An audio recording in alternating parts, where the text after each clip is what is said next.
स्वामी जी, मेरा क्वेश्चन है कि जैसे हमारा चुनाव ही होता है जन्म लेना, और इसके पीछे कारण होता है अनुभव लेना। अनुभव, जन्म हमारा कारण जो है वो अनुभव लेने से आत्मा गुजरती है।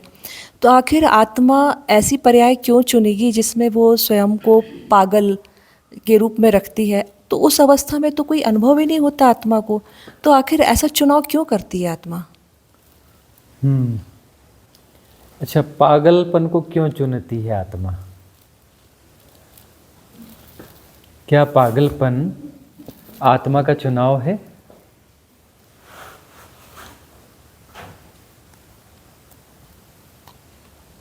प्रश्न थोड़ा अलग किस्म का प्रश्न है। क्या पागल होना आत्मा ने चुना है? एक तो मतिमंद बच्चे होते हैं, मतिमंद बच्चे पैदा होते हैं ना। पागल बच्चे तो पैदा नहीं होते हैं, पागल तो बाद में हुआ जाता है ना। पागल बच्चे पैदा नहीं होते हैं ना, मतिमंद पैदा हो सकते हैं, पागल नहीं पैदा होते। इसमें बहुत सारे प्रश्न और उठेंगे। कोई गूंगा गूंगा पैदा होता है, कोई बहरा पैदा होता है ना, गूंगा बहरा।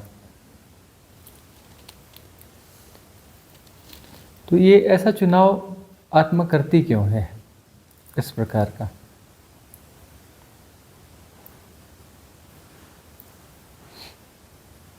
आत्मा स्वयं को पनिश करती है। वह जिस सेपरेशन को जिया उसने और जो कुछ किया है, कुछ ऐसा बुरा कर दिया है, तो खुद को पनिश भी करती है। एक तो उसको एक तरीका ये होता है कि इस बार जाकर के हम उनका भला करेंगे, जिनका बुरा किया है उनका भला करेंगे। क्या कुछ ऐसी सिचुएशन घट जाए कि जिन्हें से जो लिया है उनको लौटाया जा सके, उन्हें लौटाया जा सके। और कुछ ऐसा भी कर गुजरती है आत्मा कि वो अपने आप को माफ़ नहीं कर पाती। कोई बहुत सारे लोग ऐसे अपराध कर गुजरते हैं ना, खुद को माफ़ नहीं कर पाते, खुद को माफ़ नहीं कर पाते, लेकिन कुछ ज़्यादा ही कर गुजरे हैं। तो क्या करेंगे?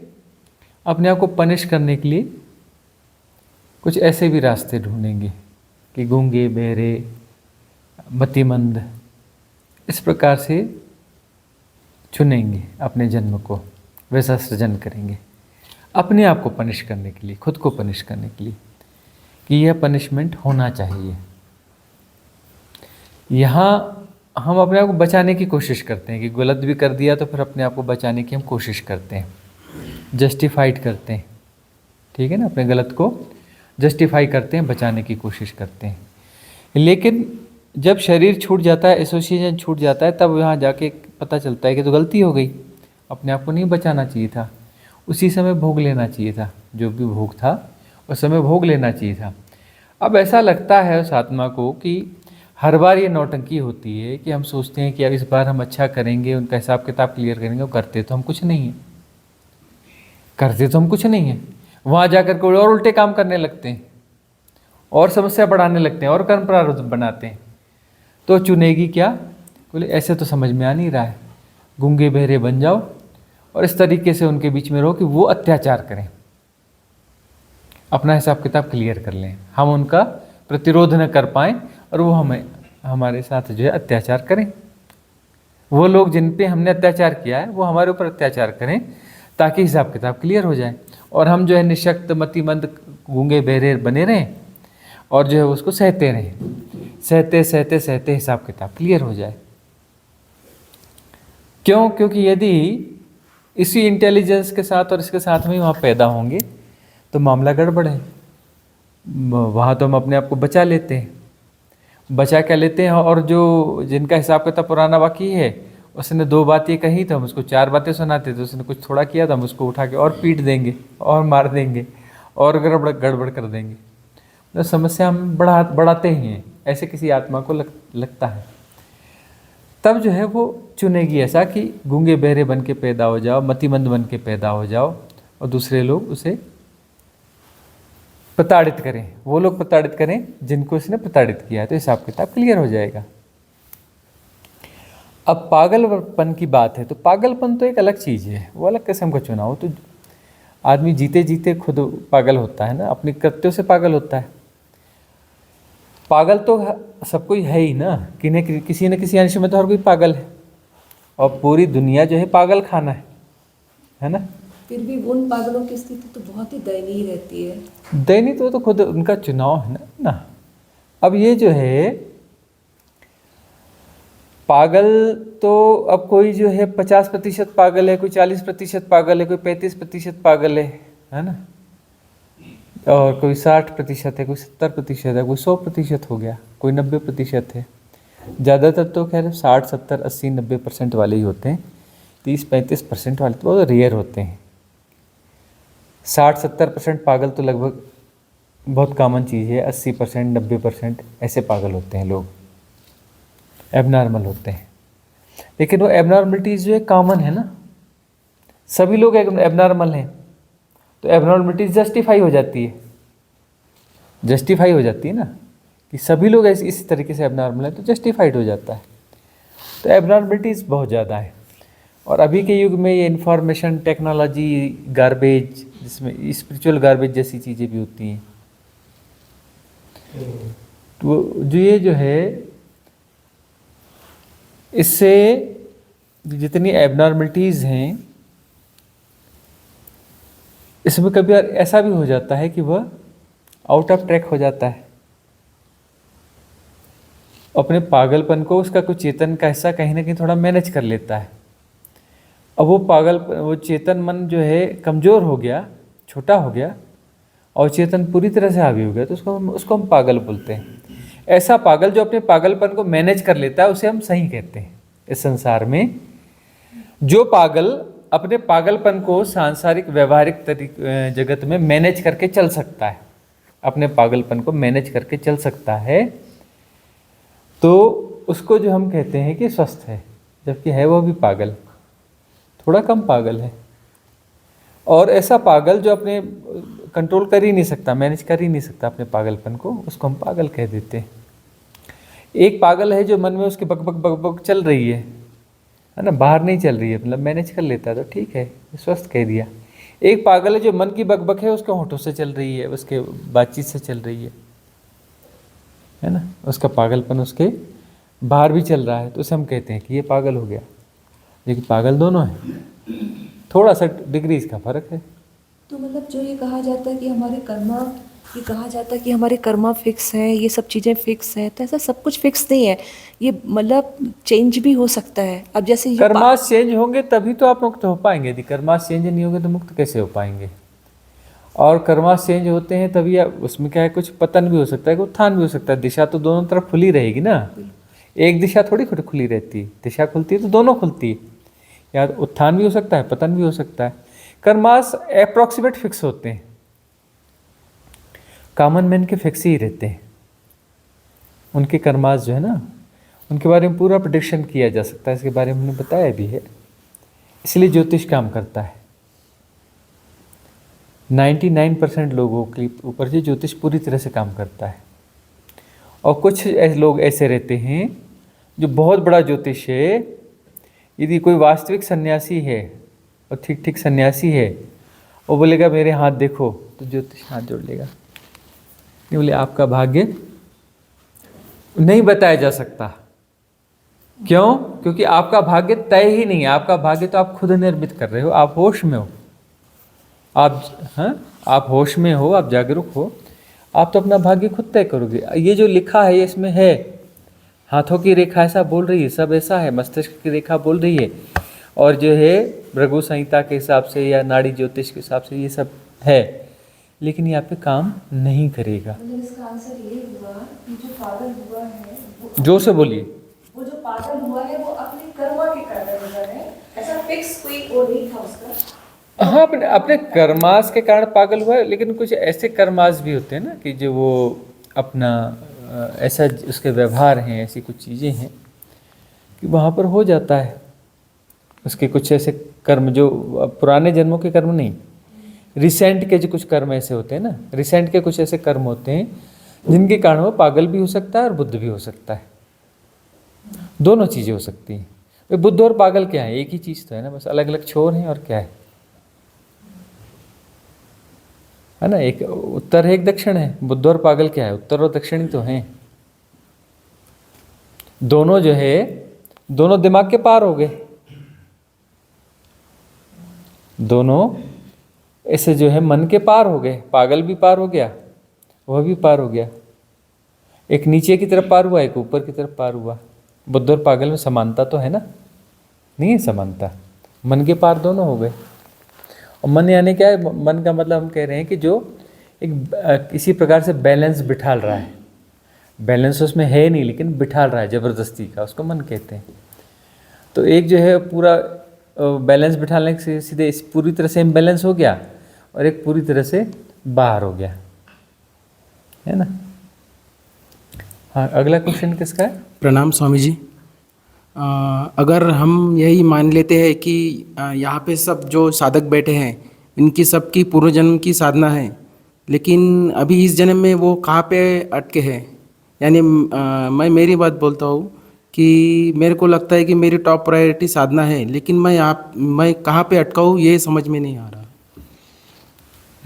बस यही तो बात होती है कि टॉप प्रायोरिटी साधना है, उसके बावजूद हम अटक जाते हैं।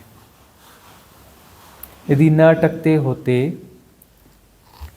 तो किसी सद्गुरु की जरूरत क्यों पड़ती, है ना? यदि न अटकते होते और टॉप प्रायोरिटी साधना है तो किसी सद्गुरु की जरूरत नहीं है वहाँ पर ऐसा रेयर होता है। अटकाव तो होता है। क्यों?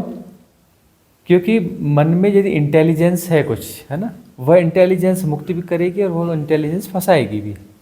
यदि बहुत ज़्यादा इंटेलिजेंस है, बहुत ज़्यादा इंटेलिजेंस है, तो वह इंटेलिजेंस जो है बड़ी सफाई से फंसाएगी भी। बड़े थिन जाल होते हैं, बड़े पतले से जाल होते हैं जो दिखते भी नहीं, अनविजिबल से होते हैं, और वो फंसा लेते हैं। इसलिए तो गुरु की जरूरत होती है। और वहाँ पर जो है सचमुच में कोई गहरा साधक है और उसके मन में थोड़ा द्वंद्व द्वैत है, उसे सदगुरु जो है निर्दयी मालूम पड़ेगा। सदगुरु से निर्दयी मालूम पड़ेगा। और यदि सदगुरु निर्दयी नहीं है उस शिष्य के प्रति, तो समझना चाहिए कि शिष्य अभी शिष्य प्रॉपर है नहीं। शिष्य अभी शिष्य प्रॉपर है ही नहीं। सदगुरु जो है शिष्य के प्रति निर्दयी होता है, उस पर चोट मारता है, बहुत चोट मारता है, कई तरीके से चोट मारता है, और उन जालों को तोड़ने की कोशिश करता है। ठीक है, वह साधना की विधियां भी देगा, विधियों के बारे में बताएगा भी, विज्ञान को बताएगा, कई तरीकों से कोशिश करेगा, लेकिन वह निर्दयी भी होगा और उसको चोट मारेगा, बहुत चोट मारेगा। कि उस जाल से निकलना, पतले जाल से निकलना थोड़ा मुश्किल काम है।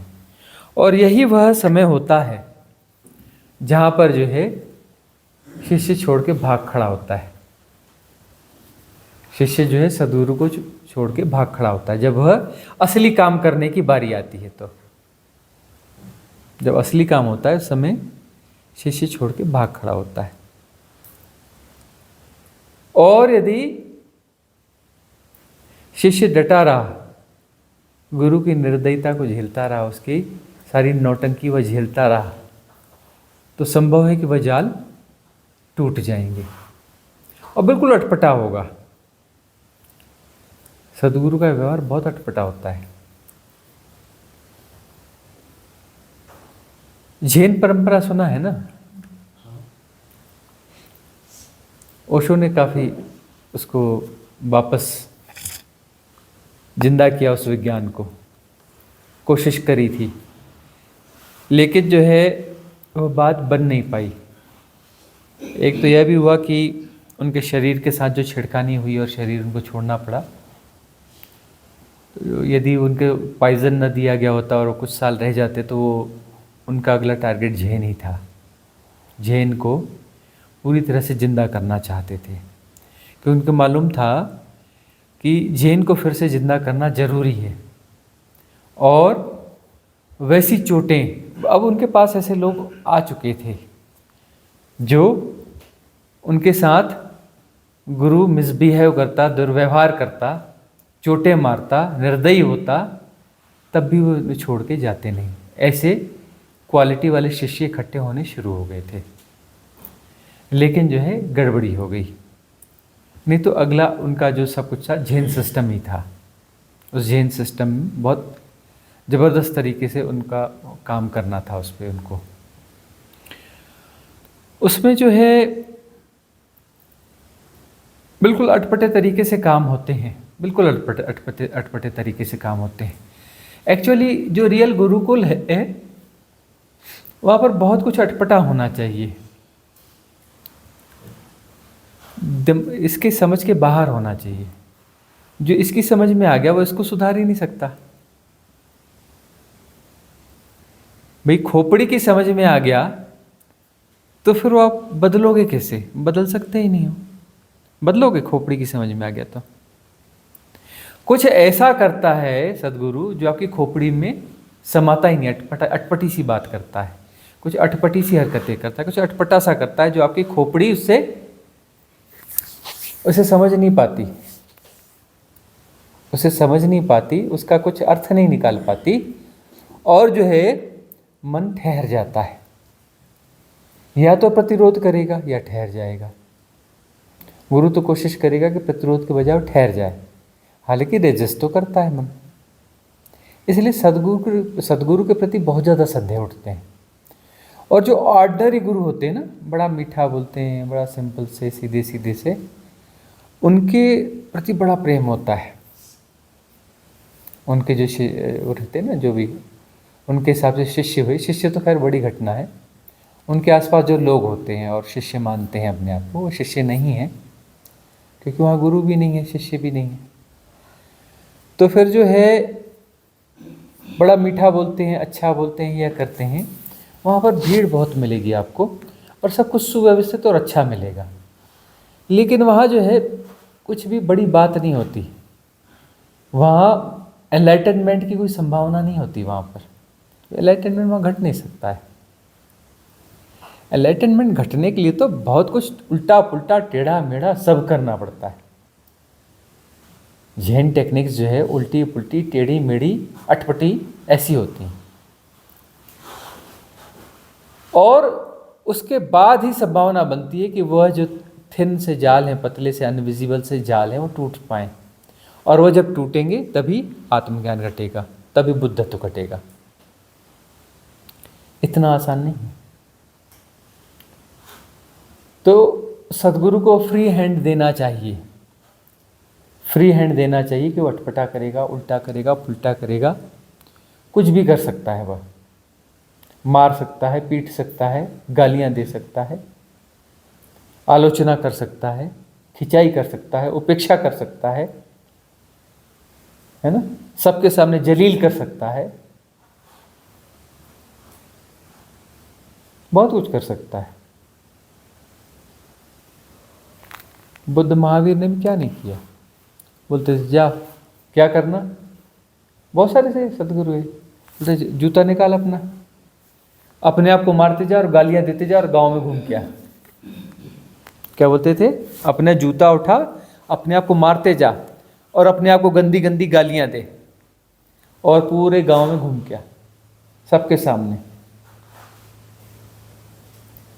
मान गया तो ठीक, नहीं मान गया तो दरवाजा तो खुला है, बाहर तो जाना ही है, या तो गांव घूम के आ या वही रास्ता तेरे घर को जाता है, निकल यहाँ से, वापस आने की जरूरत नहीं है। हम पुराने समय की बातें तो सुनते हैं, पुराने समय की ये चीज़ें हमें इस तरफ ध्यान नहीं देते, उन कथाओं की तरफ ध्यान नहीं देते कि गुरु कैसे शिष्यों के साथ कैसे व्यवहार करते थे। बुद्ध और महावीर के पास आते थे लोग तो बोलते थे आ गया, हाँ जा, इधर शमशान है, 3 महीने वहाँ रहना, वहीं झोपड़ी बना, एक टूटी फूटी झोपड़ी ठीक कर, 3 महीने रहे या 6 महीने रह के आ, वहाँ उनके साथ रह के आ। फिर आएगा तो बोलेंगे अब ऐसा कर, ऐसा कुछ करके आ, अब ऐसा कुछ करके आ, अब वैसा कुछ करके आ। उसके बाद में कहते थे हाँ अब तो स्वीकार हुआ, आ जा, अब तुझे दीक्षा देंगे। सस्ती दीक्षा नहीं मिलती थी, ऐसी दीक्षा नहीं दी जाती थी। कोई रेयर वन पिछले जन्मों की बड़ी साधनाएं लेके आया तब उसे तो दीक्षित कर देते थे, उसको उस समय ज़्यादा नहीं करते थे। बाकी को ऐसा करते थे, जा ऐसा करा, जा वैसा करा, भगाते थे अपने पास से, मिसबिहेव करते थे, कुछ करते थे। इतना आसान नहीं है कोई भी आए जी दीक्षा दे दो, हाँ वो 1000 लोग बैठे हैं, 1000 लोगों को एक फूंक मारी और मंत्र दिया और 1000 लोग दीक्षित हो गए, हाँ लाख लोग दीक्षित हो गए। ऐसा कोई दीक्षा थोड़ी ना होती, दीक्षा तो घटेगी। खूब परीक्षा होती थी ज़्यादातर आश्रम में। हाँ आ गया, दीक्षा चाहिए, चल अभी तो तू काम कर, ये किचन में काम कर, उधर वो बाहर की झाड़ू बुहारी किया कर, जंगल से लकड़ी ला, गौओं की सेवा कर, देखेंगे बाद में कभी। और यहाँ दिखना नहीं दोबारा, अपना काम करते रहना। ये सत्संग भवन है, पैर नहीं डालना यहाँ पे। आई बात समझ में? यहाँ साधना होती है, यहाँ तेरे तुझे पैर नहीं डालना है। काम कर, उधर बाहर झाड़ू पोछा लगा, बर्तन मांज, लकड़ियाँ ला, गौओं की सेवा कर। जब समय होगा तुझे सूचित किया जाएगा। सत्संग भवन में आना है तो तब आना, जब यहाँ कोई ना हो, झाड़ू पोछा करने के लिए आना। और उसको लगा देते थे काम पे। 10, 12, 15 साल बाद तब गुरु बोलता था, अरे एक फलाना आया था ना 15 साल पहले, कोई आया था क्या? वो झाड़ू पोछा करता था, देखो ढूंढो भला है क्या, वो है, रहता है आश्रम में। तो उसको ढूंढा जाता था, वो आश्चर्यचकित हो जाता था, अरे मुझे याद किया, वो तो भूल ही जाता था। उसे तो बस झाड़ू पोछा, बर्तन और ये दुनिया भर की चीजें याद रह गई। तब उसे अचानक, अरे गुरुजी ने याद किया, अहो भाग्य। उसे बिल्कुल एक मिरेकुलस लगता था। 10, 12, 15 साल बाद मुझे याद किया, और तब वो सामने आता था। इस प्रकार से अपना दीक्षाएं दी जाती थी। ऐसी कोई सस्ती दीक्षाएं नहीं हुआ करती थी, कोई सस्ती दीक्षाएं नहीं हुआ करती थी। अभी तो कोई भी चलाता है कि हाँ जी हो गया, हम आपके शिष्य हो गए, आप हमारे गुरु हो गए, खुद ही बोलता है, खुद ही मान लिया, है ना। और बहुत सारे लोग कहते हैं कि दीक्षा देंगे, हम तो ऐसी दीक्षा देते नहीं। कान फूंक दिया और दीक्षा दे दी और ये कर दिया। दीक्षा घटेगी, आते जाते रहो, आते जाते रह गए। अब बहुत सारे लोग तो लौट के ही नहीं आएंगे, है ना। कुछ लोग नहीं भी आएंगे लौट के, कुछ लोग 2-4 बार आएंगे फिर गायब हो जाएंगे।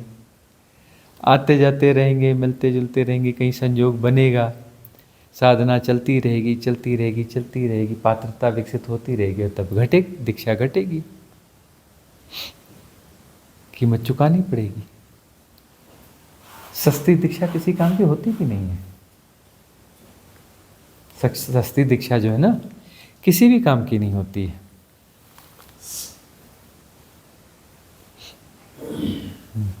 प्रश्न का छोर कहाँ चला गया? ये जो आप बोल रहे हैं, जो अटकाव है, ये 3 से जाल है, या ये इसी जन्म के है या पूर्व जन्म के हैं?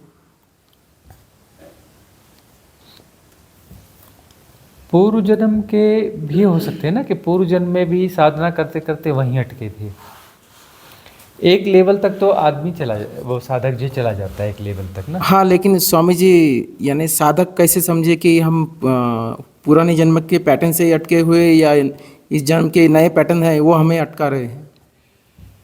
साहस जो होता है ना, साधना में साहस की जरूरत होती है। यहाँ तक का साहस बनता है तो वहाँ तक पहुँच जाते हैं, वहाँ तक की साहस जुटाते हैं और वहाँ तक यात्रा हो जाती है, वहाँ तक पहुँच जाते हैं, उस लेवल तक। वहाँ तक अपने आप को डिज़ॉल्व कर लेते हैं। विकास का अर्थ होता है डिज़ॉल्व करना, कि कितना डिज़ॉल्व हम कर पाते हैं, कितने पैटर्न्स हम तोड़ पाते हैं, वहाँ तक तो हो गया। उसके बाद जो है साहस बनता नहीं। अच्छा, उसके बाद कई बार ऐसी भी स्टेज आ जाती है कि बड़ा सुकून, बड़ा अच्छा लगने लगता है, तो बोलते हैं नहीं अब तो हो गया, मज़े में है, चलने दो। वह अटका हो जाता है। और कई लोगों का ऐसा होता है कि वहाँ पर पहुँचने के बाद में बेचैनी बनी रहती है। यदि बेचैनी बनी हुई है तो सतपथ पे हो, सदमार्ग पर हो, क्यों बेचैनी बनी हुई है, मतलब वहाँ से सेटिस्फाइड नहीं हो, अभी आगे और क्लियर करना है, उन बाधाओं को पहचानना है, उनसे पार होना है। अंदर बेचैनी है, बेचैनी हमेशा जो है, साधक की बेचैनी सतपथ है, साधक की बेचैनी सतपथ है। तो साधक के पास बेचैनी होनी चाहिए, तभी तो खोज करेगा ना। खोज क्यों, कब, कैसे करेगा? जो सेटिस्फाइड है वो खोज करेगा, असंभव है ना। जो डिससेटिस्फाइड है, बेचैन है, वह खोज करेगा। बेचैनी उसमें होनी चाहिए, तो बेचैनी है तो भटकेगा, ढूंढेगा, तब जो है वो सत्संग और सानिध्य ढूंढेगा कि जब मौका मिले गुरु के पास जाऊं, कुछ दिन रह आऊं, बार बार कोशिश करेगा, जाऊं, रहूं, मिलाऊं, कुछ दिन रह आऊं, जितना संभव है। आज के व्यवहारिक सत्य ज़्यादा कठिन है, ज़्यादा कठिन है, तो संग साथ लिमिटेड समय के लिए मिल पाता है, फिर अब वर्चुअल अब जो है संबंध बनते हैं ना, जैसे यूट्यूब है, इसके माध्यम से जुड़े हैं, वर्चुअली जो है सुन रहे हैं, वर्चुअली वो कर रहे हैं, फ़ोन पे बात कर रहे हैं, इस प्रकार से चल रहा है। साधना पद्धतियाँ यूट्यूब पे पड़ी हैं, उनको कर रहे हैं, गाइडेड मेडिटेशन कर रहे हैं वर्चुअली। एक्चुअली फिर वह भी कोशिश करेगा कि कब संग साथ बन जाए, कितना संग साथ बन जाए, क्योंकि सद्गुरु का सानिध्य जो है वह गलाता है, वह वही नहीं रहने देता। तुम जो हो, चाहे विरोध में हो चाहे पक्ष में हो, तुम वही नहीं लौट सकते। सद्गुरु के साथ रह करके तुम जो लौटोगे, वही के वही नहीं लौट सकते, तुम बदल के ही लौटोगे। किन्हीं अंशों में बदलो, लेकिन बदल के लौटोगे, वही के वही नहीं लौट सकते। परिवर्तन जरूर होगा। सद्गुरु के संग सानिध्य में बहुत सारे पैटर्न्स डिज़ॉल्व होंगे ही होंगे, सारे ना भी हो, बहुत सारे हो जाएंगे। इसलिए सत्संग और सानिध्य का बड़ा महत्व है। तो जहाँ अटकाव है, वो अटकाव धीरे धीरे गलेगा। हम जानते हैं सचिन को,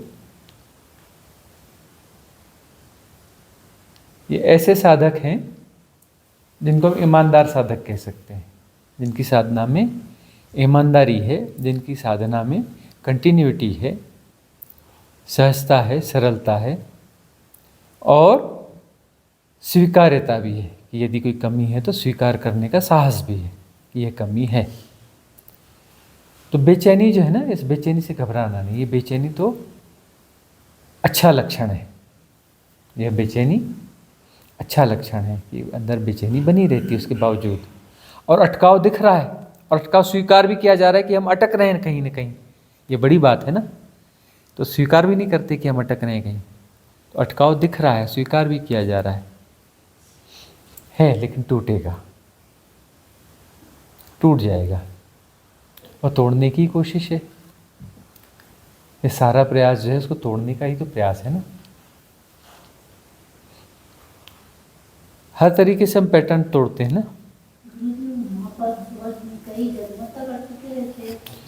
कभी कई जन्मों तक इसलिए अटकेंगे यदि टॉप प्रायोरिटी नहीं है, टॉप प्रायोरिटी नहीं है।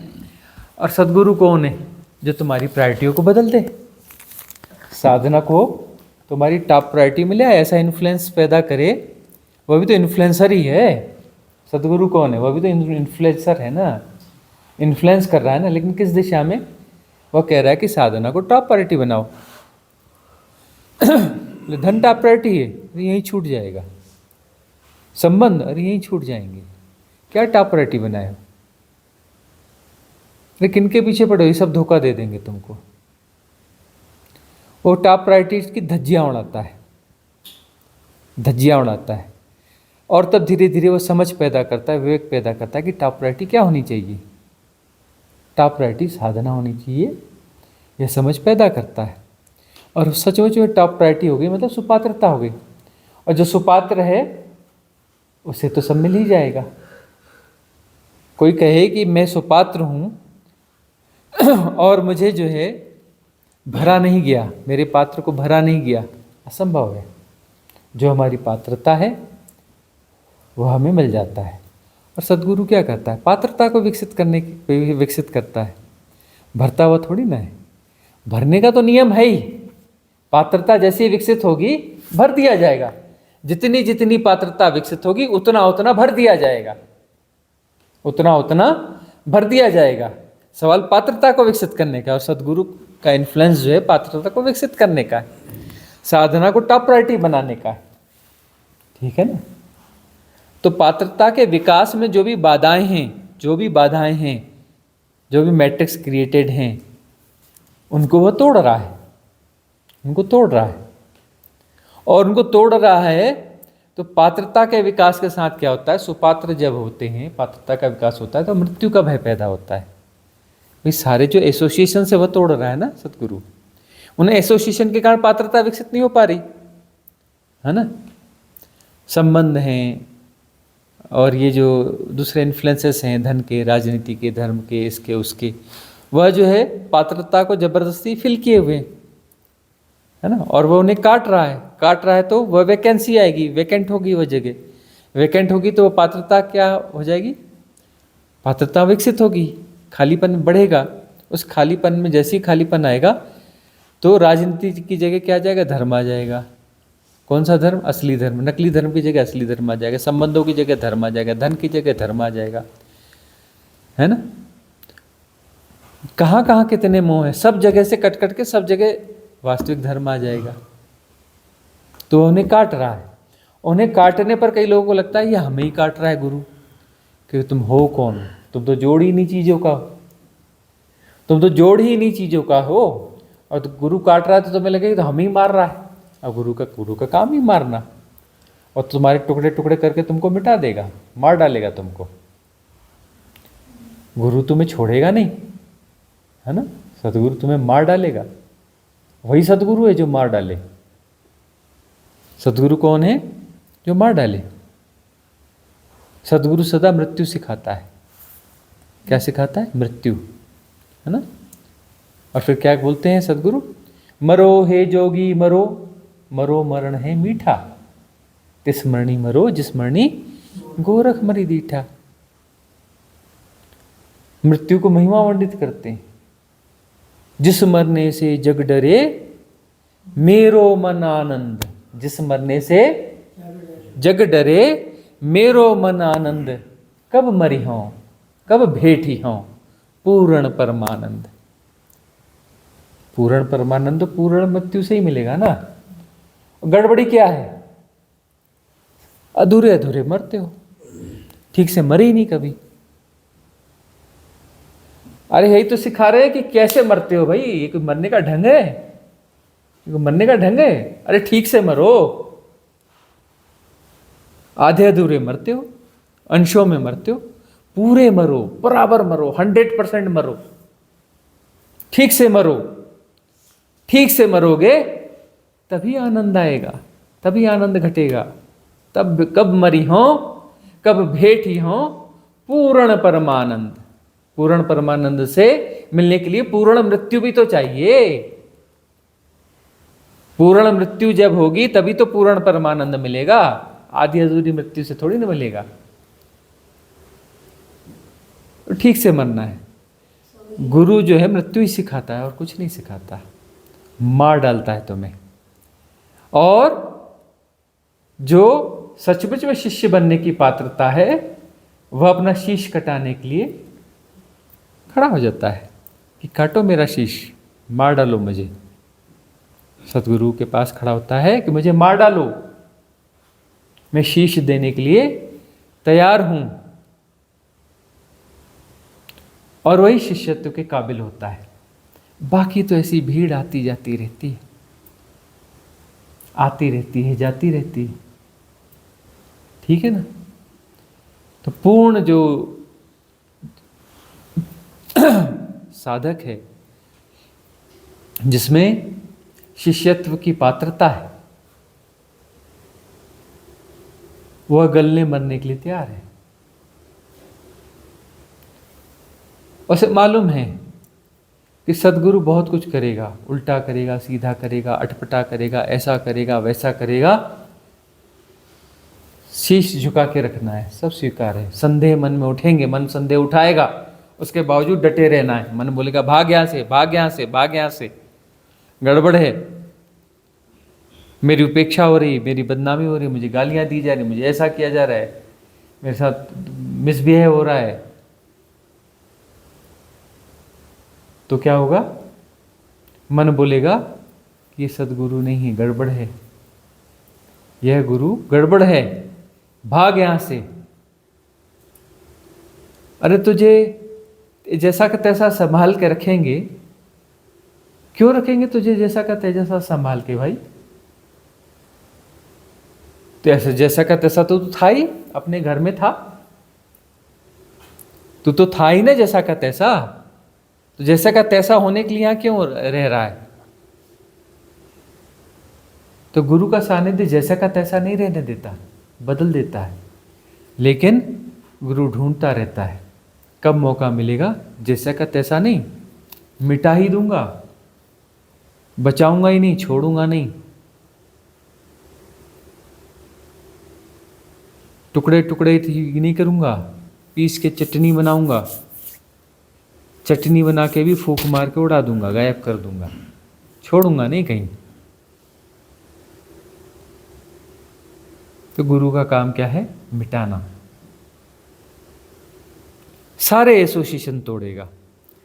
और तुम्हारी एक धारणा को भी कोई तोड़ता है तो तुम लड़ पड़ते हो, है ना? तुम राजनीति में किसी राजनीतिक पार्टी का समर्थन करते हो और विरोधी पार्टी वाला तुम्हारी उसकी आलोचना करे तो तुम उसके लिए लड़ मरोगे। तुम जिस शिक्षा पद्धति की बात करते हो उसके खिलाफ कोई बोले तो उसके लिए लड़ मरोगे। तुम्हारे परिवार से या के किसी से संबंधित कोई बात होगी तो तुम उसके लिए लड़ मरोगे। जाति की बात के लिए लड़ मरोगे, धर्म की बात के लिए लड़ मरोगे। हर एसोसिएशन के प्रति तुम जो है लड़ने के लिए उतारू हो। हर एसोसिएशन के लिए तुम को लड़ पड़ोगे उसके साथ में। हाँ, और गुरु तो फिर गुरु है। सदगुरु तो तुम्हारे सारे एसोसिएशन की ऐसी धज्जियाँ उड़ाएगा, ऐसी धज्जियाँ उड़ाएगा, ऐसी धज्जियाँ उड़ाएगा, तुम्हें तोड़ फोड़ के पूरी तरह से मटिया मेट कर देगा, बचने नहीं देगा। क्या यह तैयारी है? शीश देने की तैयारी का मतलब क्या होता है? क्या तैयारी है? गुरु चोट मारता रहेगा, मारता रहेगा, मारता रहेगा, तुम्हारी तैयारी है? उस चोट को झेलने की तैयारी है? और गुरु तुम पे यदि चोट नहीं मार रहा है तो तुम दुर्भाग्यशाली हो। यदि सदगुरु तुम पे चोट नहीं मार रहा है, तुम्हारे साथ कुछ गड़बड़ नहीं कर रहा है, कुछ अटपटा नहीं कर रहा है, तो तुम दुर्भाग्यशाली हो।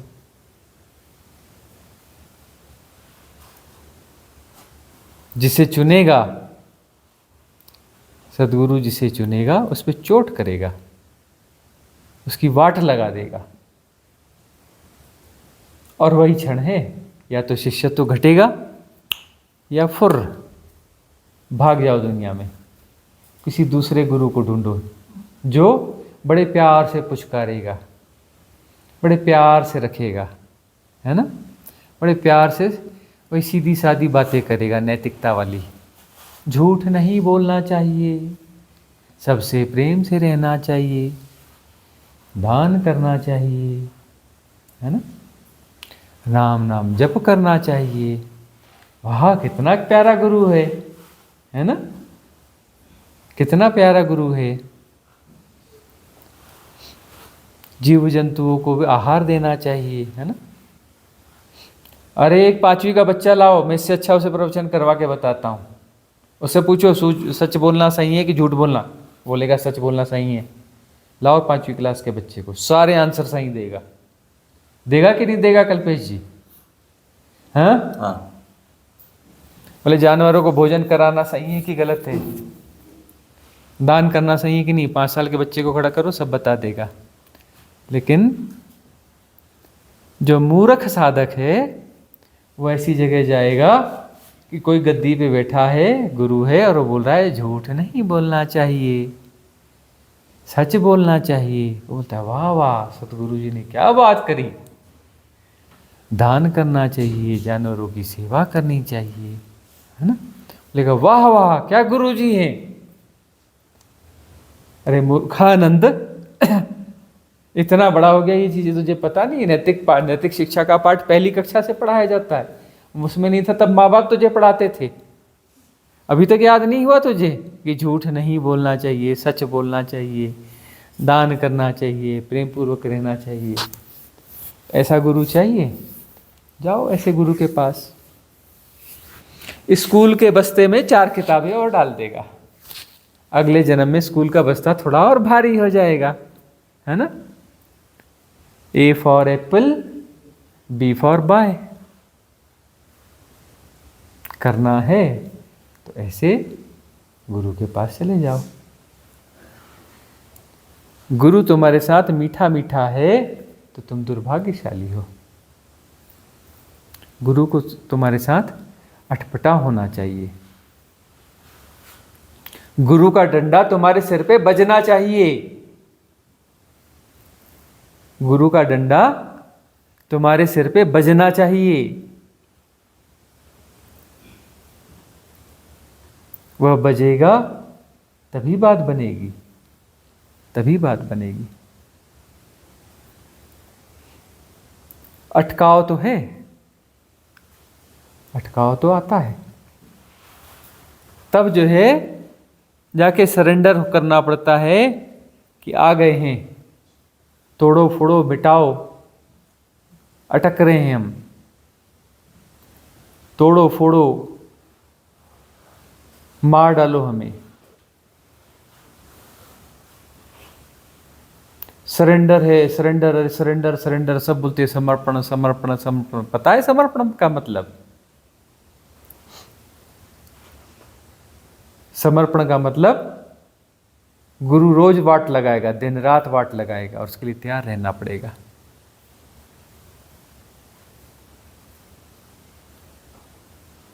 आसान नहीं है। अगला क्वेश्चन किसका है? मेरा। प्रणाम गुरुजी। आज के मेडिटेशन के बारे में, ये मेडिटेशन मैंने पहले भी 2 बार किया है। पहली बार तो बहुत अच्छी हैपनिंग हुई थी, दूसरी बार कम हुई थी, और आज नहीं हुई। तो मन एक्सपेक्ट कर रहा है कि हैपनिंग हो, इसलिए नहीं हो रही है, या मन को मालूम पड़ा है कि विधि आ रही है। ये सब जिब्रिश मेथड के बारे में बात करें ना, और बहुत सारी स्टेप्स करी, उसमें जिब्रिश की भी स्टेप थी। और या मेरा 100% नहीं है, या कोई ब्लॉकेज है जो रोक रहा है। पहली बार आपने करी तो वहां पर आपके लिए बिल्कुल नई थी। हाँ, बहुत जबरदस्त जो मेथड डाली थी उसको देख कर करी ना, गाइडेड करी थी। हाँ हाँ, हमने ये ओशो के संबोधि दिवस पे जो डाली थी। तो फिर उस दिन जो है कोई एक्सपेक्टेशन था नहीं था, सिंपली कर दिया। और मालूम भी नहीं था, है ना। तो उसमें बहुत अच्छा हुआ। दूसरी बार में कम हुआ, थोड़ा कम हुआ, तीसरी बार में और कम हो गया। तो मन जो है जैसे जैसे वो किसी चीज़ को सीख लेता है ना, तो काम करना बंद कर देती है। इसीलिए जो है, जो एक्सेल वाली मेथड हम कहते हैं ना, तो एक्सेल कैसे होना चाहिए?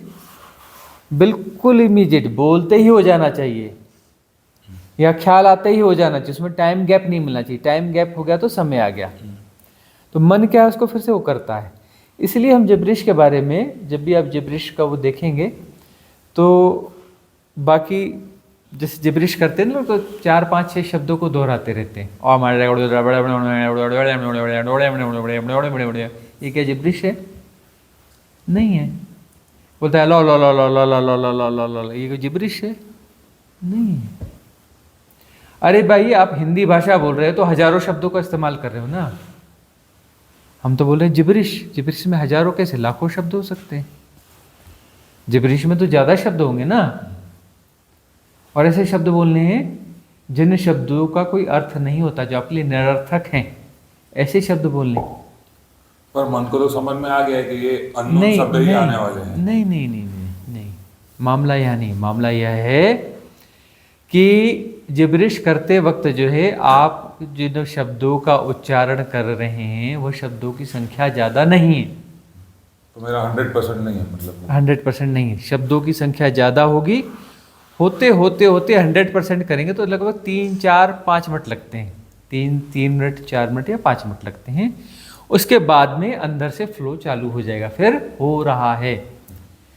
शुरू में एफर्ट है, उसके बाद फ्लो स्टार्ट हो जाएगा, हैपनिंग शुरू हो जाएगी, उसके बाद आपसे होगा। उसमें होगा में फिर ऐसे शब्द निकलेंगे अटपटे अटपटे नए नए, निकलते जाएंगे निकलते जाएंगे निकलते जाएंगे निकलते जाएंगे, और मन किम कर्तव्य विमूढ़ हो जाएगा। मन कैसा हो जाना चाहिए? किम कर्तव्य विमूढ़। उसे समझ में ना आए कि मैं क्या करूं, मैं क्या करूं, ये मन को समझ में नहीं आना चाहिए। तो फिर वो क्या करेगा? ठहर जाएगा, उसे समझ में ही नहीं आ रहा है कि क्या करना क्या है, और हैपनिंग हो रही है। अभी वह हैपनिंग होनी चाहिए ना, हैपनिंग का मतलब मन बीच से हट गया, मन के समझ के बाहर की बात हो गई। तो वो जो है जब वो फ्लो घटेगा तो मन के समझ के बाहर हो जाएगी, तो मन क्या हो जाएगा? किम कर्तव्य मूढ़, समझ में ही नहीं आएगा कि मैं क्या करूं, तो चुपचाप ठहर जाएगा। कई बार होता है ना कि कोई सांप आ गया, कुछ आ गया और समझ में ही नहीं आता मैं क्या करूं, कई बार खतरा आ गया, तो फिर क्या करता है? सब स्टक हो जाता है, व्यक्ति खड़ा हो जाता है, कुछ नहीं समझ में आ रहा है, कुछ कर ही नहीं पाता ना, स्टक सा हो गया, खड़ा हो गया। उस समय जो है वो मन क्या हो जाएगा? खड़ा हो जाएगा। खड़ा हुआ मन जैसी कोई चीज होती है क्या? खड़ा हुआ मन जैसा कुछ होता है? बैठा हुआ मन जैसा कुछ होता है? मन जो है प्रवाह है, चलती हुई चीज है। तो जैसे ही मन खड़ा हुआ तो क्या हो जाएगा? डिसअपियर। मन क्या हो जाएगा? डिसअपियर होगा उन क्षणों के लिए। और जो है यही विधि की सफलता है।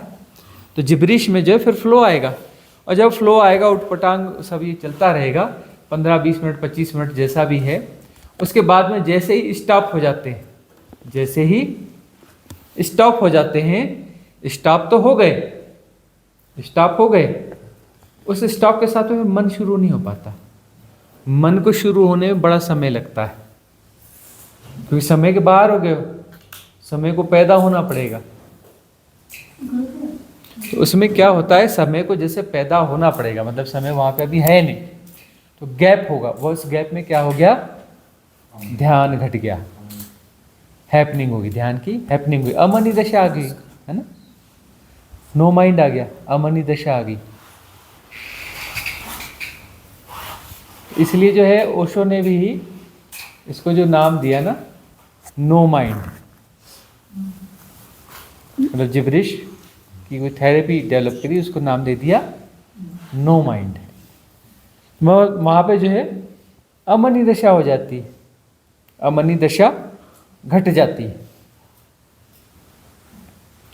तो अमनी दशा जो घट गई, अमनी दशा में कितने लंबे समय तक आप रह पाते हैं? मतलब उस समय एक्चुअली वहाँ होता ही नहीं है।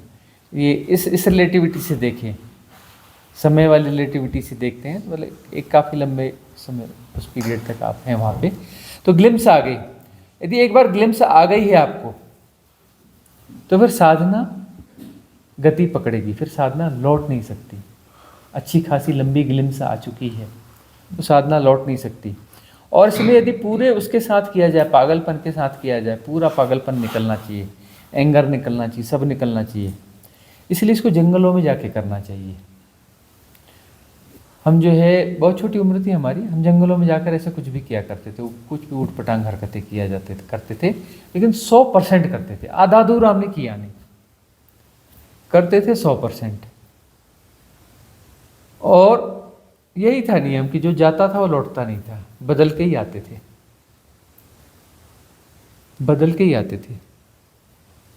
जब भी जाते थे रोज जाते थे और बदल के ही आते थे। इवन यह है कि बहुत छुटपन में ही समाज परिवार यह वो हमें एक्सेप्ट नहीं कर पाता था। उसको बहुत तरह तरह के नाम, कोई बोलता था पागल, है ना। हमारा एक परिवार का सर्वेंट था, हमारे सामने कुछ नहीं बोलता था। एक बार हमने सुना, वो सर्वेंट जो था, वो 3-4 और सर्वेंट बैठे हुए थे, ग्रुप बना के बैठ जाते थे सर्वेंट्स लोग।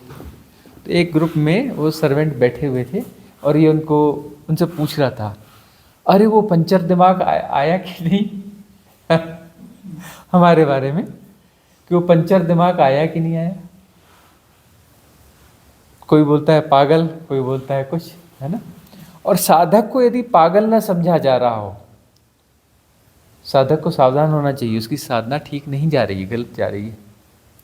समाज परिवार आपके जो संबंधी हैं वो यदि आपको पागल नहीं समझ रहे हैं, आप साधना में हैं और आपको पागल नहीं समझ रहे हैं, आपके बारे में कमेंट्स नहीं कर रहे हैं, तो समझ लेना चाहिए कि आपकी साधना में क्वालिटी पैदा नहीं हुई है, साधना में क्वालिटी पैदा नहीं हुई है। साधक को पागल अभिहित किया जाना चाहिए, समझा जाना चाहिए, एबनॉर्मल डिक्लेयर किया जाना चाहिए, तब समझना चाहिए साधना ठीक जा रही है। तो इस विधि में 100% देने की जरूरत है, बड़ी कारगर विधि है, पूरे पागलपन के साथ। अरे चीखे मार के बोलना चाहिए। हमने तो जंगल ढूंढे थे, जंगल में जाते थे डेप्थ में, 2-2, 3-3 किलोमीटर डेप्थ में जाते थे जंगल में। पता था यहाँ से 5-7 किलोमीटर कोई आबादी नहीं, यहाँ से 5-7 किलोमीटर, इधर से 3-4 किलोमीटर आए हैं तो उधर भी वहाँ जाकर के कोई सड़क है, आबादी नहीं है। बाय द वे कोई गुजर रहा हो 3-4 किलोमीटर आगे तो सड़क है वहाँ पे भी आबादी नहीं है। इतने दूर के हम जंगलों में जाके घुसते थे, पैदल जाया करते थे हम, पैदल मतलब वहाँ तक जाना, फिर वहाँ से अंदर घुसना, 6-6, 7-7 किलोमीटर हम पैदल जाते थे जंगल में। और उस डेप्थ में ऐसे बहुत सारे, उसके सर्चिंग के लिए जो हमने ना ऐसे जगह ढूंढने के लिए ही 2-3 हज़ार किलोमीटर हम घूमे होंगे, ऐसी कुछ जगह ढूंढने के लिए। तो बहुत सारी जगह ढूंढते फिर कुछ जगह सिलेक्ट करी, 10-12 पॉइंट फिर क्लियर किए, यहाँ से 15 किलोमीटर दूर यह है, 8 किलोमीटर दूर यह है। रहते हम जंगली इलाके में थे, लेकिन हम ऐसी जगह ढूंढते थे और उन जगहों पे जा कर के सब अपना सारी वो चीज़ें किया करते थे। जिब्रिश, कैथारसिस, ये हम किया करते थे। टाइगर जो है ना, लिटरली टाइगर भाग जाया करते थे जब कैथारसिस करते थे ना, तो टाइगर जो है ना बिल्लियों की तरह दुम दबा के भागते थे। जब हमारी कैथारसिस होती थी ना, तो टाइगर को लगता था हमारी दहाड़ की क्या वैल्यू है, बोले हमारी दहाड़ तो ऐसी है, भागो यहां से। इतनी खतरनाक तरीके से कैथारसिस होती थी हमारी, हैपनिंग होती थी 100%। जिब्रिश होती थी तो जिब्रिश चलती थी, 10 मिनट 5 मिनट नहीं चलती थी, 1.5 घंटा चली, 2 घंटा चली, 3 घंटा चली, उसके बाद आसन लगा के बैठना हो गया। स्वामी जी कोई ऐसा उपाय नहीं कि घर पे किया जा सके इसको? तो घर पे अब हम यही कहते हैं ना, जिब्रिश करो, गाइडेड मेडिटेशन वैसा कुछ करो। स्वामी जी ये विधि करने से मुझे उसके बाद में हंसी आती है। ठीक है ना, जो घट रहा है सो घट रहा है, जो भी घट रहा है उसे घटने दो। यदि हंसी आ रही तो हंसी आने दो, उसमें कोई गुणा भाग थोड़ी ना होना चाहिए कि हंसी आ रही कि रोना आ रहा। किसी को रोना आएगा, किसी को हंसना आएगा, किसी को कुछ और आएगा, कोई मौन हो जाएगा। तो जो भी घट रहा है उसे घटने देना चाहिए। 100% देना पड़ता है तब बात बनती है, आधे अधूरे से कभी कुछ नहीं बनता। आधा अधूरे में कोई बात बनती नहीं है। इसलिए ईमानदारी चाहिए साधना में, परिपूर्ण ईमानदारी। दुनिया में तो सब बेईमानी चलती है, सब जगह बेईमानी करो चल जाता है। संसार जो है हर कदम पे बेईमानी करते चलो, संसार में काम बन जाता है, कोई दिक्कत नहीं है। लेकिन इसमें भी ईमानदारी 100% चाहिए साधना में। इसलिए जो है समर्पण भी पूरा चाहिए। आधे अधूरे में बात ही नहीं बनती, ये बार बार हम बोल रहे हैं, समझ लो। ईमानदारी 100% चाहिए। बीच में मुझे लगा कि मुझे ना जोर से चिल्लाना चाहिए, मेरे अंदर से ऐसा लगा कि मैं फिर ना ऐसा लगा कुछ सूझ जाएगा, सुन बस वही, ऐसा क्यों हेजिटेट करते हो? और वहां पर इसलिए तो उस जंगल में ले गए थे, और ग्रुप भी था, हम भी थे, कोई भी आता तो हम हैंडल कर लेते ना भाई। हम तो थे ना हैंडल करने के लिए। बहुत इच्छा हुई, मतलब मैं जोर से चिल्लाऊं और कैथारसिस करने की जरूरत है। बहुत सारा क्रोध भीतर दबा हुआ है, हाँ, है ना? क्रोध बहुत सारा दबा हुआ है। अब कल कहीं संयोग होता है, कुछ घटता है। मैंने उठाया भी था एक कुछ अच्छा जोर से फेंका मैंने मतलब उठा के लकड़ी।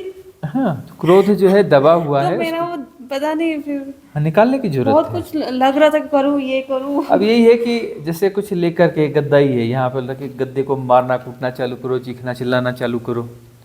अब ये जो होटल के मालिक भी रहते हैं ना, उस दिन अपना वो इन्होंने चिल्लाया तो बोले रात में कुछ हो रहा था, मेरी साधना चल रही थी। उनको जो है अपना कल मीटिंग में बुला के समझाना पड़ेगा कि भैया देखो, है ना, आसपास कोई बस्ती है नहीं, थोड़े बहुत लोग हैं, उनको भी हम बताएंगे भैया साधना चलती है हमारी रात में, है ना, तो कान में रुई डाल के अपना सो जाया करो, कान में रुई डाल के सो जाया करो, यहाँ कुछ भी चलेगा, चीखना चिल्लाना भी चलेगा, रोना गाना भी चलेगा, सब होगा।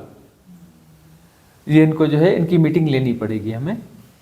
और पड़ोस के जो लोग हैं, जो थोड़े बहुत ही लोग रहते, ज़्यादा रहते नहीं, उनको भी समझाएंगे भी हमारी साधना चलती है रात में, और रात में जो है भगवान शिव के भूत प्रेत सब आते हैं ना, वो सारा तांडव होता है हमारे यहाँ, है ना। तो अपना जो है कान में रुई डाल के सोना, है ना, और आना नहीं, क्योंकि हमारे ये भूत प्रेत बड़े खतरनाक हैं, आसपास भटकना नहीं यहाँ पे, ठीक है ना। तो ये अब समझाना पड़ेगा इनको। कैथारसिस के लिए मैं एक बात आपको बताऊं, मैं पहले मतलब डायरी में तो बहुत किया हूँ, मेरा फेवरेट मेडिटेशन था। तो पहले तो अपनी एक वॉइस निकलती थी कैथारसिस की, लेकिन अभी भी मैं देख रहा हूँ एक जो थोड़ी सी निराशाजनक आवाज होती है, ये मेरे से अभी भी निकलती है। कैथारसिस ऐसा नहीं होना चाहिए। अब हम जो है कैथारसिस का डेमो आप लोग नहीं दे सकते, क्योंकि हमारा गला जो है ना बैठ जाएगा। हम जनरली जब हमारी कैथारसिस उस समय तो बहुत अच्छा था, एक बार तो ऐसी कैथारसिस हुई हमारी कि उसके बाद जो हमारा गला उसके बाद नॉर्मल हुआ ही नहीं है। हमारी जो वॉइस है ना, वॉइस की क्वालिटी अलग थी पहले, लेकिन उस कैथारसिस के बाद में वह नॉर्मल हुई ही नहीं, फिर इतनी खतरनाक कैथारसिस हुई थी। और जो है वो कैथारसिस हुई थी जहाँ पर जंगल में ही जगह थी, लेकिन वहाँ पर कैसे ग्लास लगे हुए थे ना, मतलब ग्लास लगभग इस कंडीशन में आ गए थे कि टूट सकते थे, दरार भी आ गई थी। हाँ, मतलब कुछ तो ऐसे कुछ डैमेज तो हुए, लेकिन वो बस थोड़े के लिए बचे, सारे ग्लास टूट जाने थे। और बहुत मोटे, ऐसे नॉर्मल ग्लास नहीं थे, बहुत महंगे ग्लास थे, मोटे मोटे मोटे मोटे, तो थोड़े थोड़े सब डैमेज हुए, लेकिन सारे टूट जाने थे, ये कंडीशन थी। तो वो कैथारसिस जो है ना, कैथारसिस ऐसी होनी चाहिए, 100% होना चाहिए। उसमें जो है ना अंदर का पूरा दबा हुआ एकदम से बाहर साफ क्लीन निकालना तो पड़ेगा ना, अंदर गार्बेज है जो भी है निकालना तो पड़ेगा, क्लींजिंग तो करनी पड़ेगी ना भाई। गंदे पात्र भरा हुआ है, गंदगी से भरा हुआ है, पात्र को साफ करना है ना, क्लींजिंग करनी है ना, तो बाहर उलीचना पड़ेगा ना, फेंकना पड़ेगा ना, अंदर से आ भी रहा है कि मुझे ये करना है, हाँ, तो उसको निकालना पड़ेगा ना। बहुत सारे लोग आ ऊ जैसे चलते होते, बस वो हेजिटेशन को पहचानो, ये क्या होता है। लिटरली हम जो है टाइगर रिजर्व में रहते थे ना, जहाँ हम रहते थे, एशिया का सबसे बड़ा टाइगर रिजर्व है, वहाँ हम रहते थे, और वहाँ रहते थे, और वो टाइगर वहाँ जो अभी भी एशिया के सबसे ज़्यादा टाइगर वहीं पर है ना, 200 टाइगर अभी भी हैं वहाँ पर। और वहाँ पर जो उस समय बहुत ज़्यादा टाइगर, लेपर्ड बहुत हुआ करते थे, लेपर्ड तो पहचानने लग गए थे, बोले दिखा दी भागो इसको तो देख के ही भागो, क्योंकि इसने यदि दहाड़ लगा दी तो मामला गड़बड़ हो जाएगा, पहचानने भी लग गए थे। एक मिस्टिकल बात है गुरुजी, मेरे साथ एक लॉकडाउन के टाइम से शुरुआत हुई थी उसकी, कि रात को सोते टाइम में जैसे मीरा है, फिर ये मंसूर है, ऐसे प्यारे प्यारे लोगों को याद करके सोने की थोड़ी आदत डाली। तो अक्सर रात को 12 बजे बाद तो कम, लेकिन 3 बजे के बाद अक्सर मेरे को एक ऐसी जैसे वो सेम मोबाइल में जो मैसेज आता है और एक सीटी की आवाज़ आती है, वो आवाज़ सुनाई देती थी। तो मेरे को लगा शायद ये कोई बीमारी या टीटनेस ऐसी कुछ है तो वो होगा, तो मैं थोड़ा टाइम बंद किया। फिर जब भी स्टार्ट करो, अभी 2 महीने पहले भी वो प्रयोग किया, फिर एक बार बहुत प्यार से याद करके से, और फिर वो एक सीटी की आवाज़।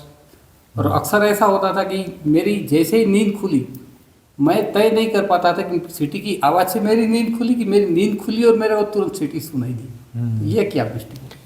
ये होता ऐसा है कि ऐसी चेतनाओं को याद करो या हायर बींग्स को यदि याद करो ना, तो हायर बींग्स को जब भी याद करते हैं तो वो सपोर्ट करती हैं। और उनका एक सपोर्ट करने का तरीका क्या होता है, ब्रह्म मुहूर्त में जगाती हैं। बीच में मुझे हुआ है। हाँ, वो ब्रह्म मुहूर्त में आके जगाएंगी, कुछ ना कुछ करेंगी।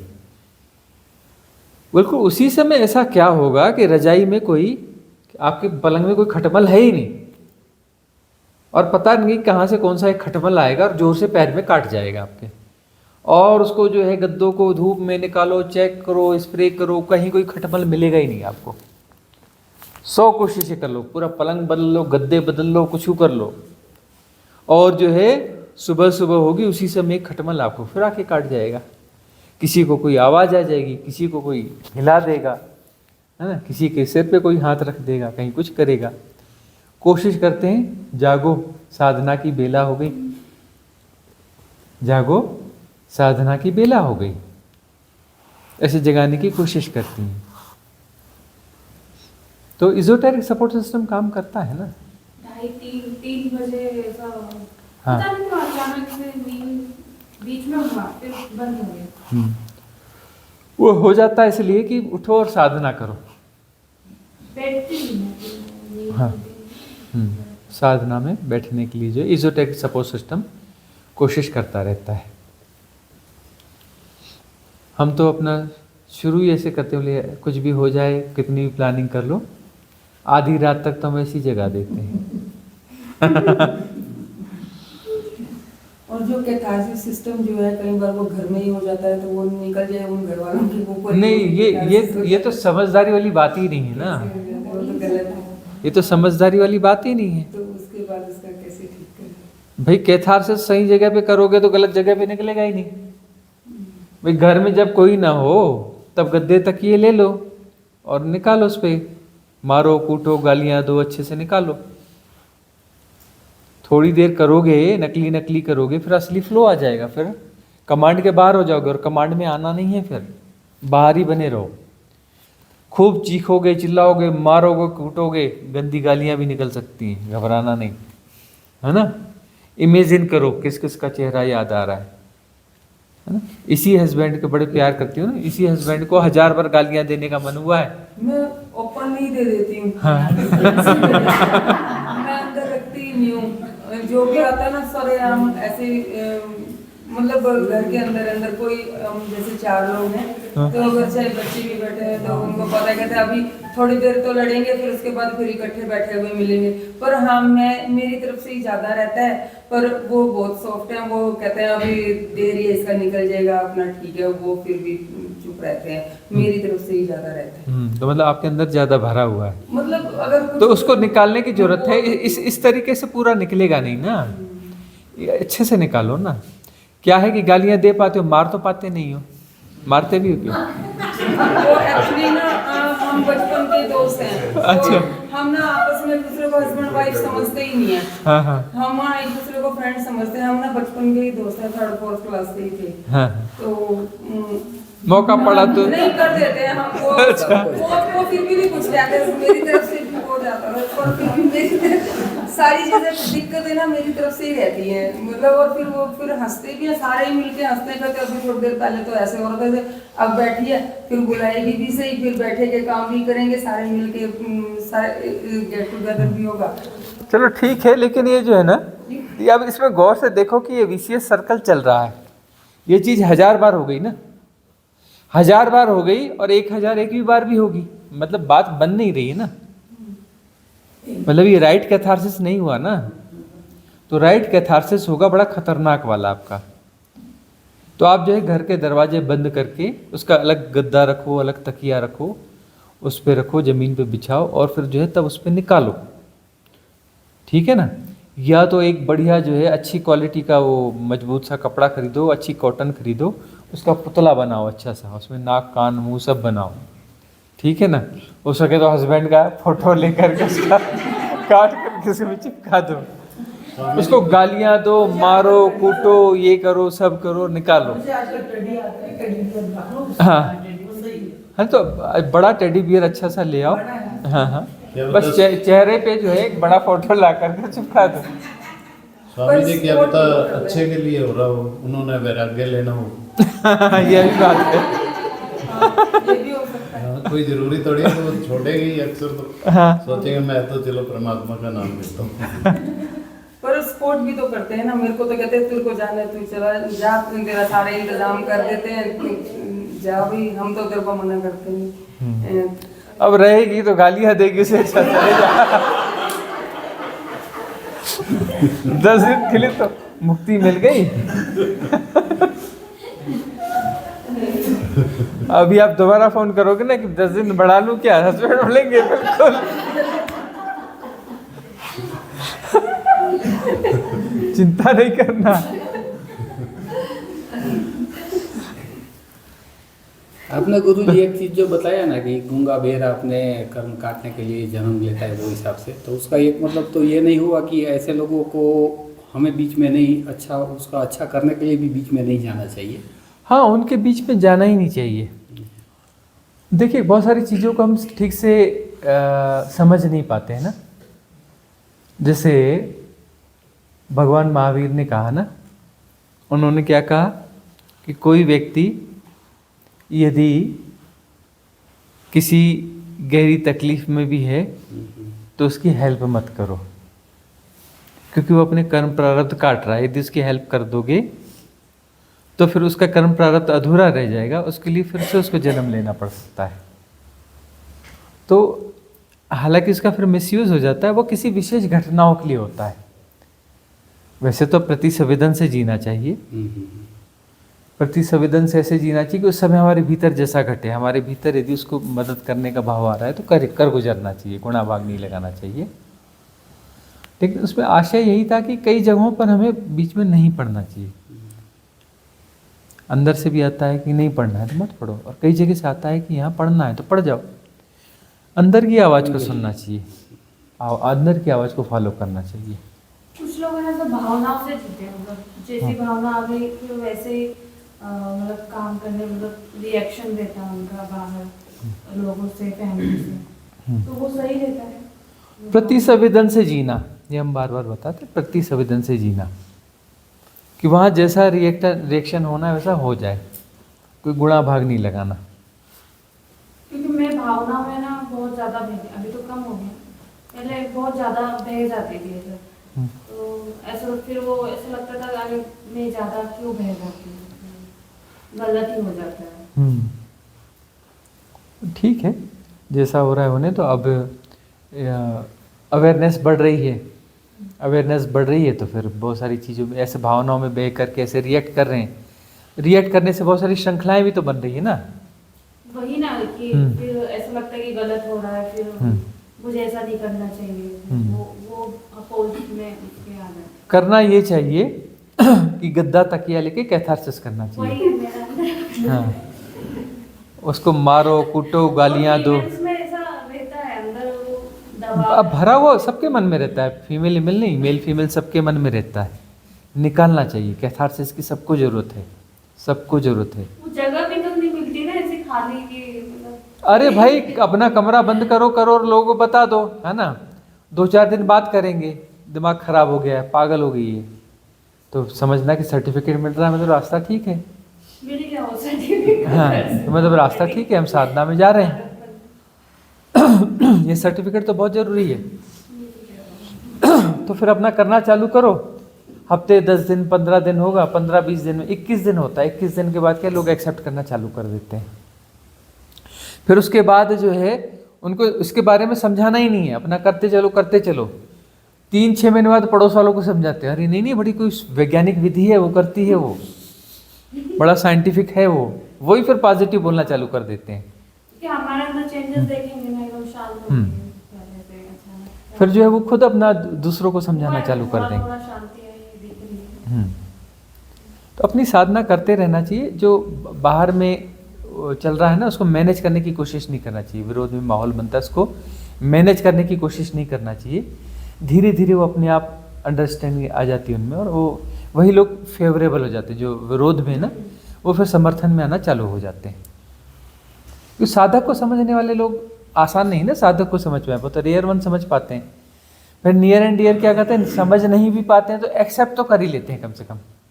समझने के लिए खोपड़ी तो चाहिए ना, राइट अंडरस्टैंडिंग तो चाहिए, कुछ अपना इंटेलिजेंस तो चाहिए ना साधक को समझने के लिए। बहुत जैसे हस्बैंड नहीं समझ पा रहे तो मैं फिर बोल देती हूँ ये दिमाग से ऊपर की चीजें नहीं समझ पाओगे। फिर रिलैक्स हो जाते हैं, नहीं नहीं अब यदि हाँ यदि विरोध करेंगे तो ये पता चलेगा कि भाई बुद्धि नहीं है हमारे पास, मूर्ख है। तो फिर अपने आप को बुद्धिमान बताने के लिए कहते हैं नहीं नहीं हाँ समझ में आ रहा है, तुम ठीक कर रही हो। नहीं तो मूर्ख साबित हो जाएंगे ना। तो सभा समाप्त की जाए आज की है।